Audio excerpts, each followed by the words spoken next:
على خشبة المسرح خلال إحياء حفل في فييرا دي سانتانا بالبرازيل مساء أمس الأربعاء.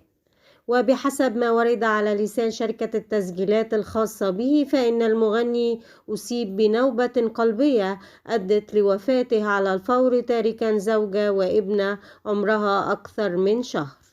وكان الشاب البالغ من العمر 30 عاما يؤدي أغنية في حدث ديني تم بثه على الإنترنت، عندما سقط فجأة أمام فرقته داخل مكان الحفل في مدينة فييرا دي سانتانا الشمالية الشرقية.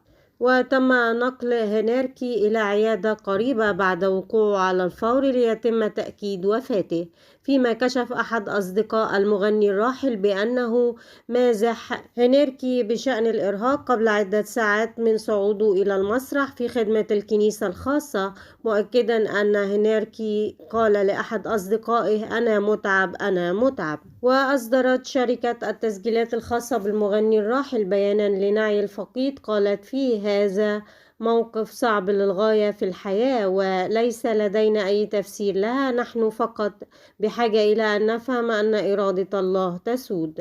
ووصفت شركة التسجيلات هنركي بأنه شاب مرح وصديق للجميع.